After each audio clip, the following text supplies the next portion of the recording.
Have you ever told yourself this was the last time? The last time you'd finish that bag of chips? The last time you'd stay up until 2 in the morning watching Netflix? The last time you'd check social media instead of working? You really meant it. You felt that surge of determination. And then, hours or days later, you found yourself doing the exact thing you swore you'd never do again. That feeling is awful. It feels like you're not in control of your own actions. Like there's an automated program running in the background, overriding all your good intentions. The shame kicks in. The self-criticism starts. You think, why am I so weak? Why can't I just stop? Today, we're going to make a radical claim. Willpower is overrated. If you were trying to break a bad habit using brute force willpower, you were bringing a knife to an algorithmic gunfight. You were trying to delete a program by yelling at the computer screen. It won't work. And the reason it won't work isn't because you are weak, it's because you are fundamentally misunderstanding the nature of the problem. Habits are not moral failings. They are energy-saving solutions your brain has developed. They are source code. And the good news is, any source code can be debugged, reverse-engineered, and rewritten. In this blueprint, we are not going to talk about trying harder. We're going to talk about strategizing smarter. We will dive into the neuroscience of how habits are formed, pinpoint the exact reason why you're stuck, and map out a 3-step process to permanently uninstall your bad habits. Welcome to Psych Blueprint. It's time to regain control of your system. To debug this system, we first have to understand why we programmed it this way in the first place. Your brain is a ruthlessly efficient machine. Its primary goal is to keep you alive while using the least amount of mental energy possible. Conscious thought, decision-making, exerting willpower, all of these take place in your prefrontal cortex. They are metabolically expensive. So whenever possible, your brain tries to offload repeated behaviors from the prefrontal cortex to a deeper, more primitive region called the basal ganglia. The basal ganglia is like the hard drive that stores your automated routines.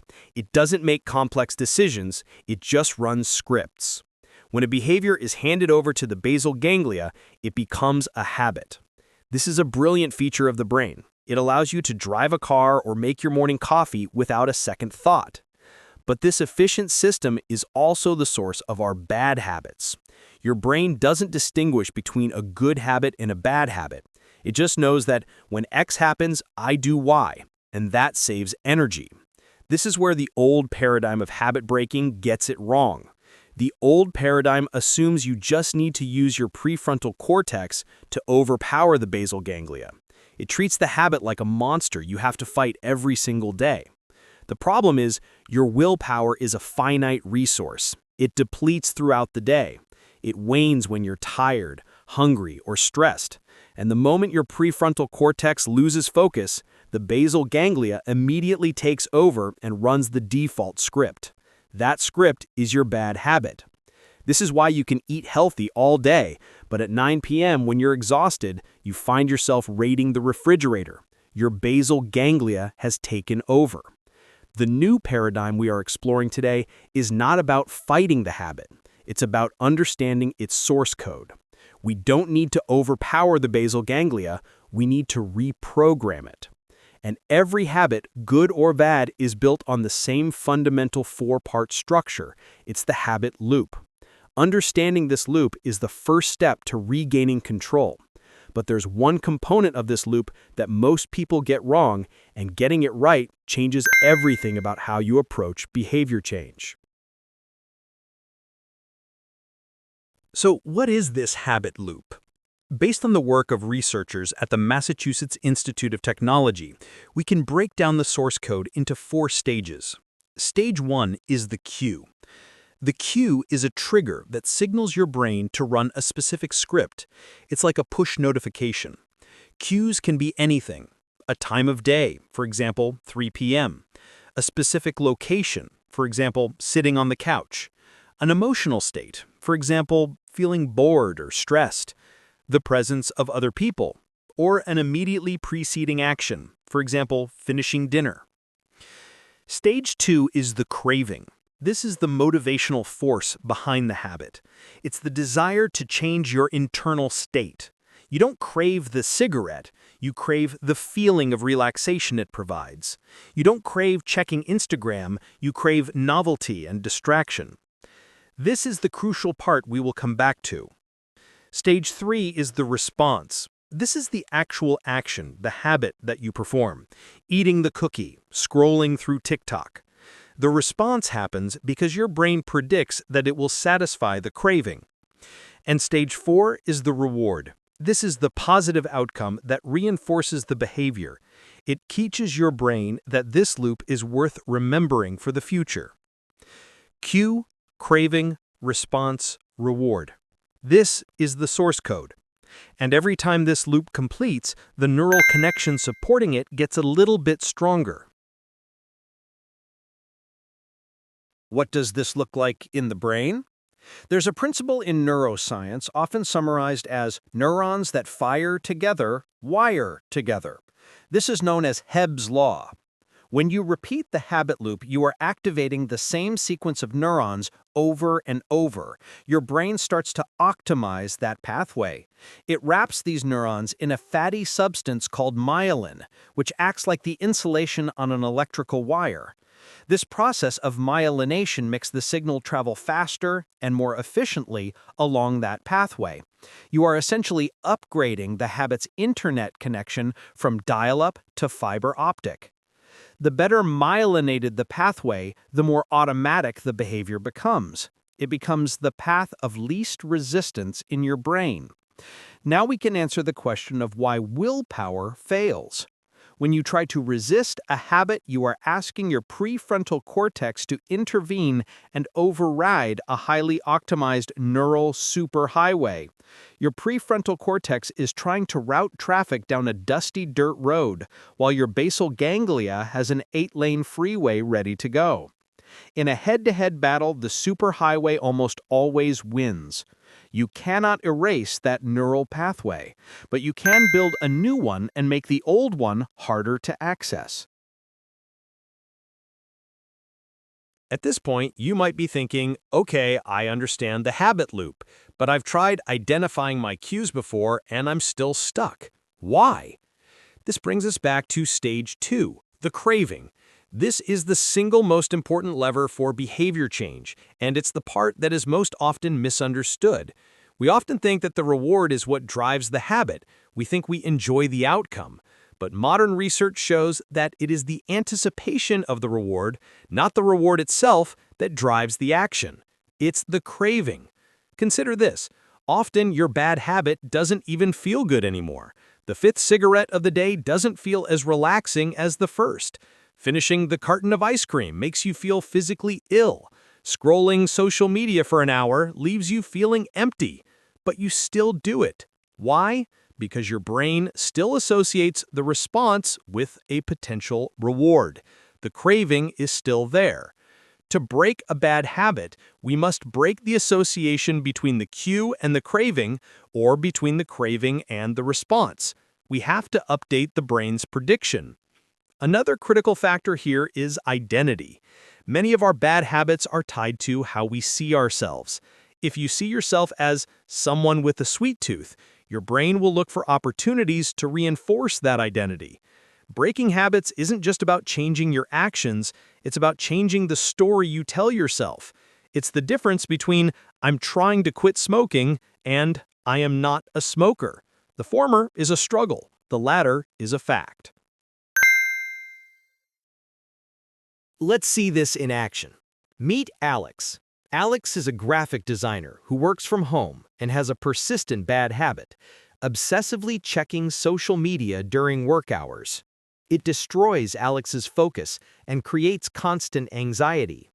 Alex tried website blocker apps, but they always found a way to disable them. They tried using willpower, but the moment they hit a difficult task, they found themselves scrolling Twitter. They felt defeated. They were operating under the old paradigm. Let's analyze Alex's source code using the habit loop. Alex realized the real cue was an emotional state. the feeling of slight anxiety or uncertainty when facing a complex work task. It was that moment of mental resistance. What was the craving? It was the desire to escape the discomfort of hard work. They craved distraction and a quick hit of dopamine. The response was picking up the phone and opening a social media app. The reward was temporary relief from work anxiety and the neurological stimulation of novel content. The loop was complete. Work discomfort, craving for distraction, open social media, temporary relief. With every repetition, this neural pathway got stronger. Alex tried everything to change, but kept hitting a wall, until they implemented a simple environmental change and adopted a replacement strategy that we will explore now. Alex realized they couldn't erase this habit by resisting it. They needed to rewrite the source code. It's time to debug the system. If you want to uninstall a bad habit, you need a systematic plan. This is the three-step habit debugging process.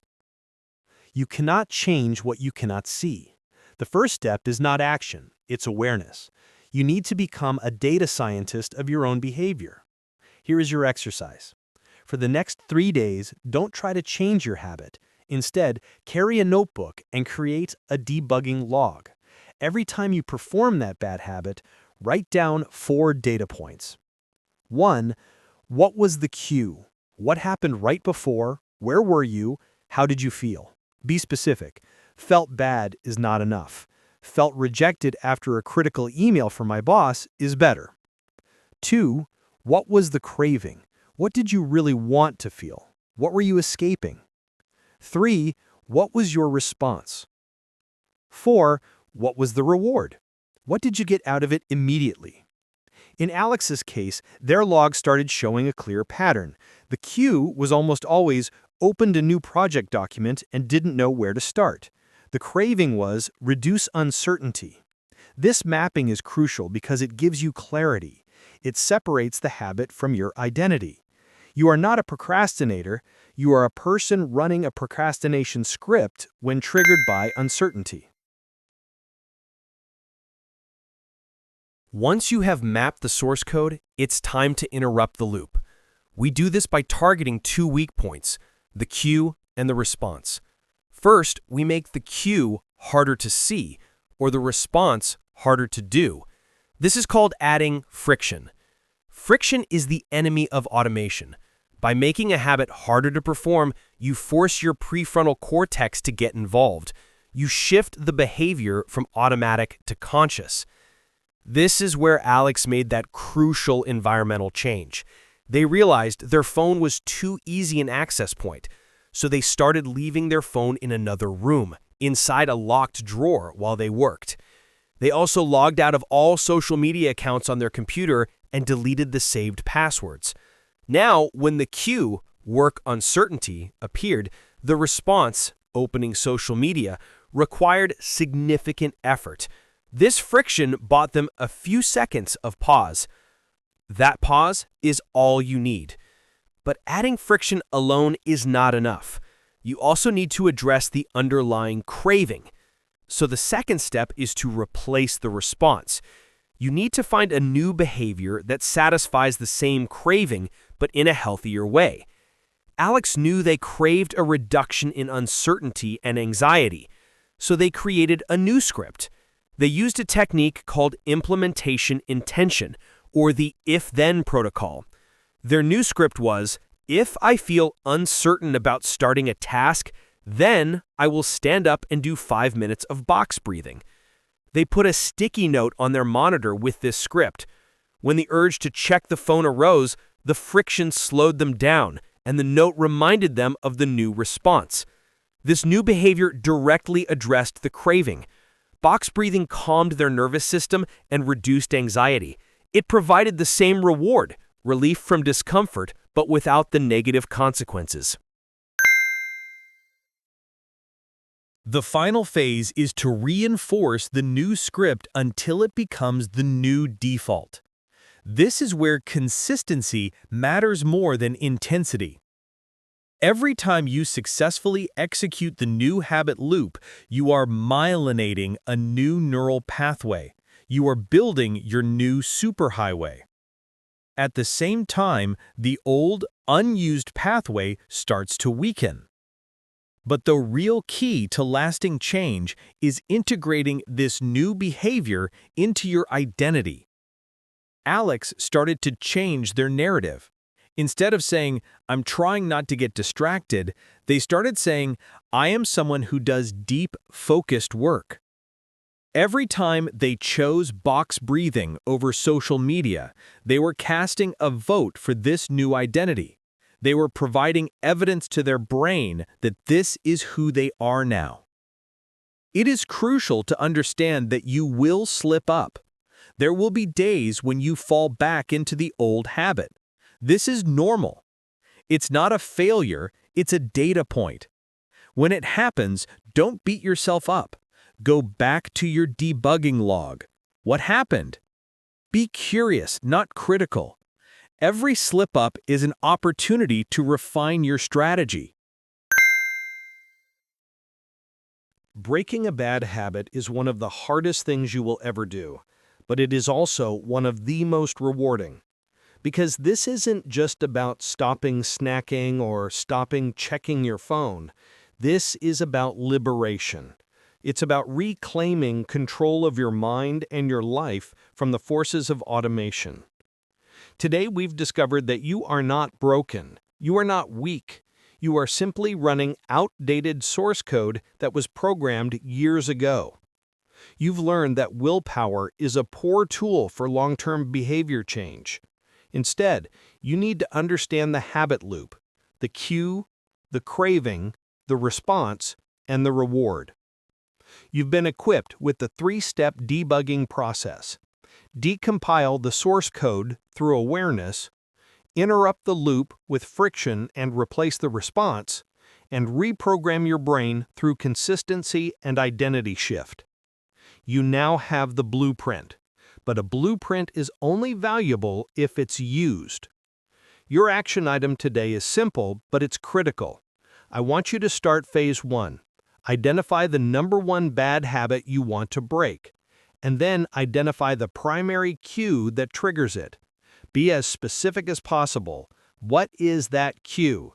And I want you to share it in the comments below. Just the act of defining it publicly will begin the process of weakening its power over you. Thank you for watching Psych Blueprint. Keep building a stronger mind.